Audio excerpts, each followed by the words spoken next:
Tom Nappy here with Ken R. Dunn. And Ken, you recently had a 816-page book published entitled Holliston Panther Football, a Tradition of High School Football Excellence Since 1896. Can you tell us what made you want to write this book and kind of give us a timeline of this project?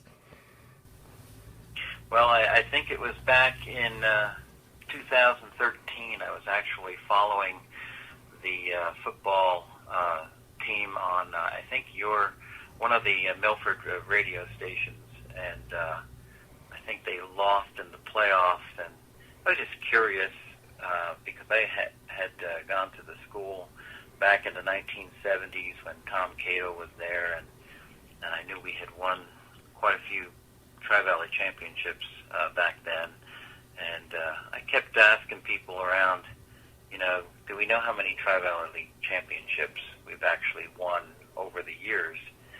And nobody could answer me, so I finally went to the school and asked for some information just to see. I was just curious. And sure enough, they didn't know either. They knew they had won a bunch, but they didn't know exactly how many, and then they proceeded to tell me that they really didn't have a lot of the records prior to the year 2000. And so that's when I started thinking about possibly going backwards and rebuilding all of the history of what had been lost in the records there. And that got me started, and that was back in around Thanksgiving time of 2013, and the rest is history. 3.5 years later, I accumulated all this information and put it into this book. Well, you really did a tremendous job, and it's just packed with everything you could want to know about Holliston football. And I have to say, we're quite honored that you mentioned that WMRC, of course now My FM, had a part in this process here. We're quite honored by that, Ken. Well, yeah, I had, for years I was looking for an opportunity to listen to the games being broadcast, and I knew that HCAT, which is like the local television station there, was doing things on, I guess, tape. But I wanted to be able to listen to it live, and I finally found that MRC was doing their thing live once in a while, with Holliston being the team that was featured. So that's where I came into it and really got excited about it. And I got to tell you, it's been fun. The internet has changed the way we do business, and it's changed the way we get to listen to things from our hometowns.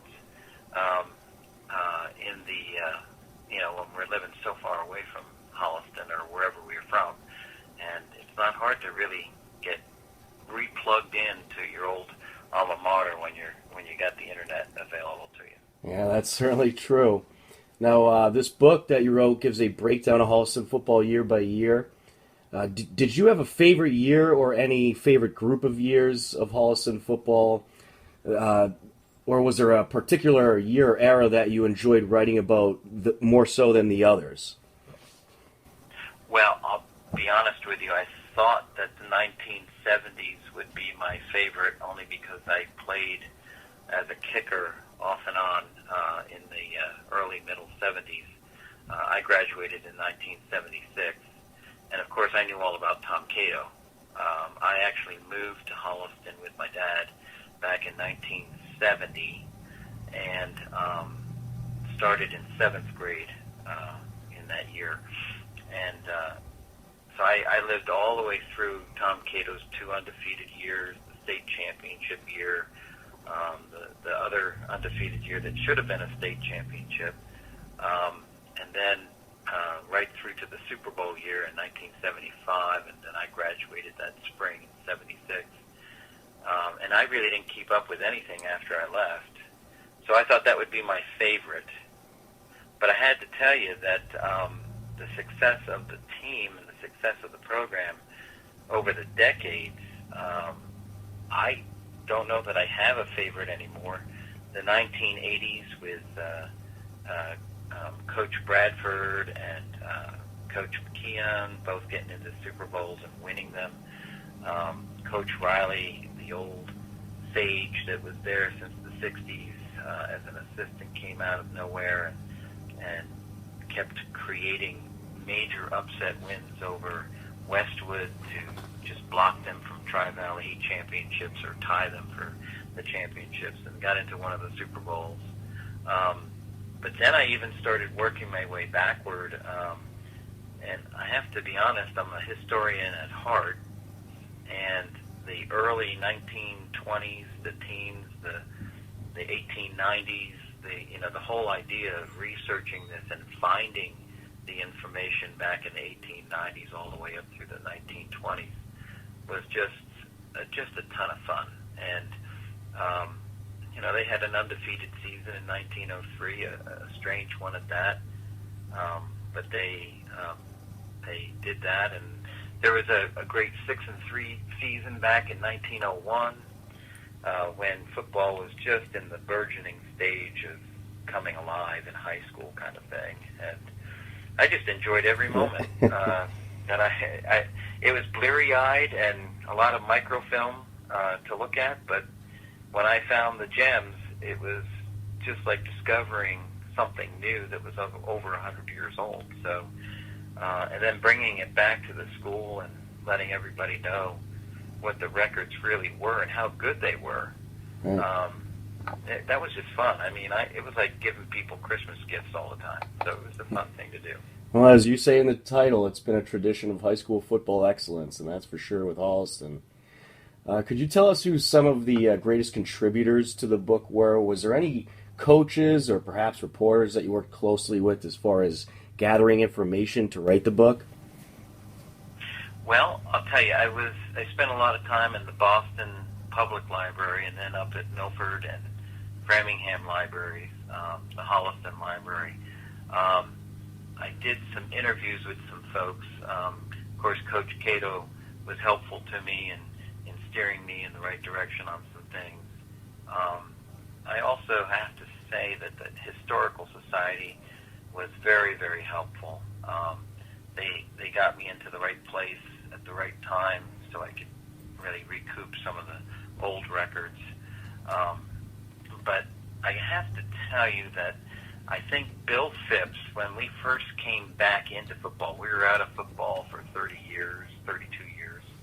And in 1957, the school actually built a real football field and got us restarted into football.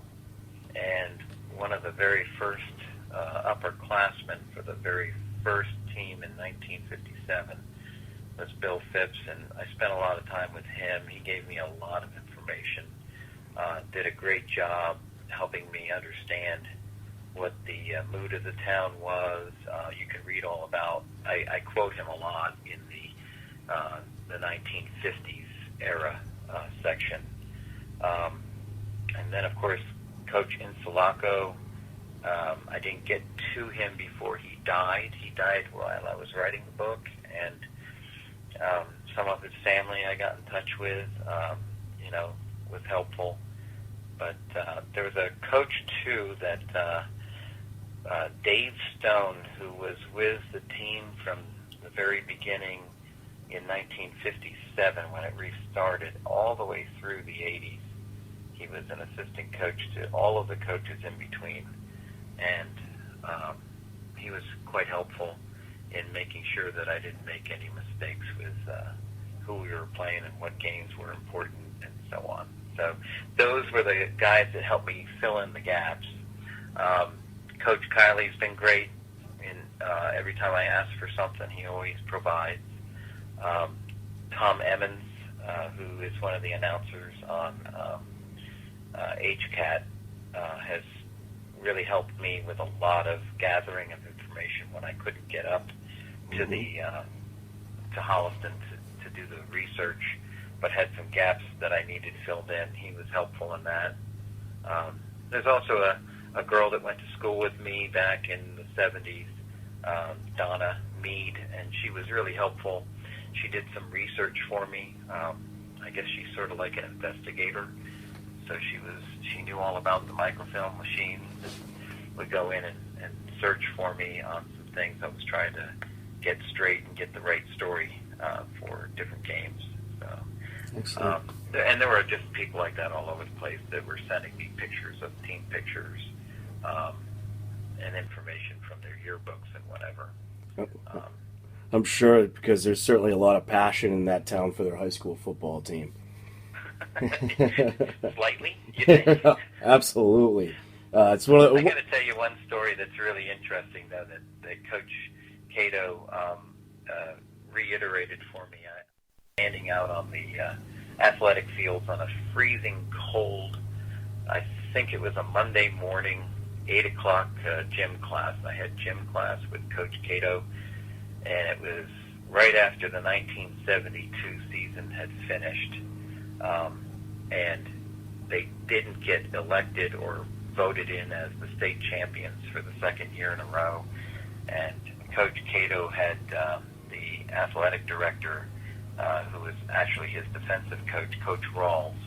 He came out, and while we were out there doing some kind of calisthenics or something, he was yelling at Coach Rawls in 1972 in November, saying, "Man, I don't care who we have to get, but we have to get one more good team into the Tri-Valley League.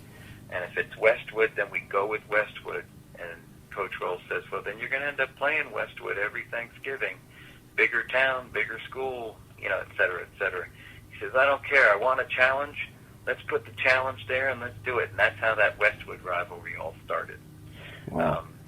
Because they voted the Westwood group into the Tri-Valley League that winter. Wow, and that's amazing.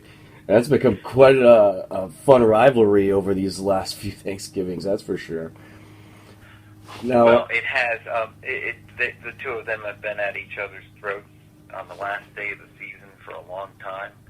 They're either knocking the other guy out of a Tri-Valley League championship or causing some kind of havoc, with the Super Bowl inviting of one team or another. And it's been a big rivalry, but the game that's going to be played first in a couple weeks, or right, a week, is Millis. And one thing that a lot of people seem to forget is that before Westwood, Millis and Holliston were like the key big boy teams. Yep.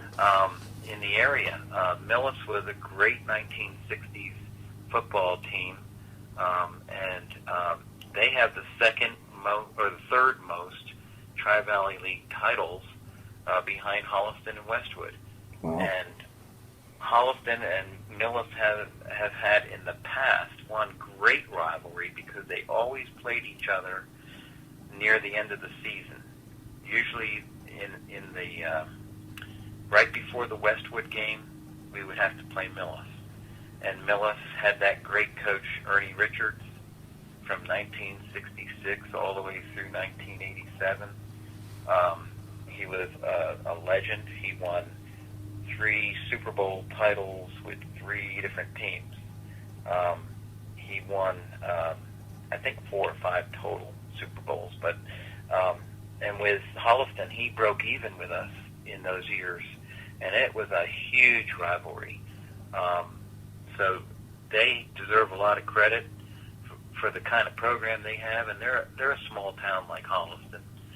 They're not a monstrous town. As a matter of fact, they've been paired up with Hopedale all these years lately, but by themselves, they were a football power, and were always the team we had to come out and beat at the end of the season before we could get to the Westwood game. And often, they beat us a lot. Right. And some fun facts I gathered from your book on the Holliston-Millis rivalry is that the last time Millis beat Holliston was 2012 by a final score of 34-27. Holliston is 36-25-1 versus Millis all time. Holliston has a program in the last 50 years is 250, 136-5. Millis is 211, 175-3. And Holliston's head coach, Todd Kiley, has the most wins as head coach of Holliston of all time. He is 124-37 overall. So just looking at those little tidbits there. I think it shows you how close this rivalry is and how long this rivalry has gone on as well, Ken. Yeah, I mean, the first time they show up on our schedule is 1923. So at that time, the two teams are in a league called the Tri-County League. And that Tri-County League had Medfield, Millis, Medway, the 3Ms. And Holliston and Hopkinton and Ashland were in there. And that was the beginning of the big rivalry. They just a short drive down the street to get to Millis. And those guys were beating up on each other back then. So it's a long, storied rivalry with Millis. I think that so when you talk about rivalries with Holliston football, everybody likes to point at the Westwood thing because that's the current history and that's the Thanksgiving Day game. But truthfully, we've played Hopkinton and Medfield and Medway and Millis many, many more times than Westwood, and in many, many more big games. The whole Tri-Valley League is just, it's one big rivalry after another, and that's why I said, I kept iterating in my book that throughout each season, the roots went very deep with a lot of these teams playing each other. There were rivalry games happening just about every other week during the season. So every time Holliston turned around, and somebody was coming into town trying to knock them off because they were the king of the hill, but they also been playing them for 100 years. So right, just interesting history here in the Tri-Valley League. Oh, absolutely, and I think that goes really to all these teams and all these rivalries. There's just so many long-lasting rivalries in the TVL. Now let's talk about Holliston recently. In the last 4 years, Holliston has ended the season twice as the sectional runner-up and twice as the state champion. But this year's team, Ken, lost a few key players, such as Jack Barrett and Sam Athey, and they're certainly a bit younger and maybe more inexperienced than we've seen the last few years. Do you have any thoughts at all on what to expect this year from the Holliston Panthers? Well, I'll just tell you this. Every time I think they should have a down year, they don't really have a down year.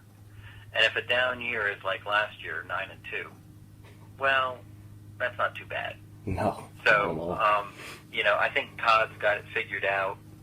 They have a program in Holliston that has these kids playing with each other, learning the philosophy of Todd Kiley and the whole Holliston program from the time they're in these midget leagues or whatever they call them now. So even though I think that there's a whole lot of new faces out there, I don't know what the season's going to bring, but I suspect that it will probably be a pretty solid season one way or another. And when you win a Super Bowl, everything has to go right. The ball has to bounce right, and so you don't really win a Super Bowl without and good fortune, but you don't necessarily not win a Super Bowl because you're not good enough. So you know how that works in football, and especially absolutely. high school football. And in this league, every game you cannot take anybody lightly. Right. Every game, people are coming at you because they've heard the stories of Dad and then Grandpa and then Great Grandpa, playing these games with these Tri-Valley League teams. So everybody wants to win. So absolutely, it's just a great league. And that's one of the things I want to say. I put all of the Tri-Valley League standings in the book from the very beginning, and I even went backwards into the South Central League where Millis and Holliston were prior to the Tri-Valley League. And I wanted to make sure that all those records for all of the standings for each year were in there. Because when I went, I tried to get that from the Tri-Valley League, but there really wasn't a central place for all of that to be found. So when I went through all of the record research at the end of each season, I made sure that I had all of those standings put together, and then I put them in the book so that everybody can have them pretty easily. All right, Ken, lastly, could you tell us where people can purchase this terrific book you wrote about Holliston football history? And also, I understand you have a book signing event coming up on September 30th. Could you tell us about that? Okay. The actual book is available on Amazon.com. Anybody can go in there. You just punch in Holliston Panther Football. It should come up pretty quickly. It's a big, fat, red book. But if you want to get a personally signed one by me or by any of the former greats of Holliston football, we'll be at the book signing at Fisk's General Store, which is right in the center of town,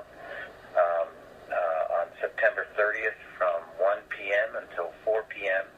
I think there's even some kind of an after-signing party going on down at the corner at one of the restaurants right next door. So we're going to all be there, and Coach Cato and all of the other famous, hopefully most of the other living famous guys that either played or coached will be down and around. And the whole idea was I didn't think too many people were too worried about my signature, but some of them would want to get some of these other guys to sign their book. So you can get the books there at the Fisk General Store. You can get it there anytime. It's on sale there. And I think every time a book is sold there, the owner of Fisk's actually donates $5 to the, I guess, the booster club of Holliston High School. So you get to help the boosters there as well as buy the book. So it's got everything you're ever going to need about Holliston football in the book, though. 816 pages and 120 some odd years of high school football are in there. It's a lot of fun. Well, I got to say, if you're a high school football junkie like I am, you better be sure to be on the lookout for this new book, Holliston Panther Football, a tradition of high school football excellence since 1896. Ken, you did such a great job with the book. It's been a lot of fun to read, and thanks so much for taking the time to join us today. All right. I appreciate you calling me and helping me out to get the news out about it. Thank you.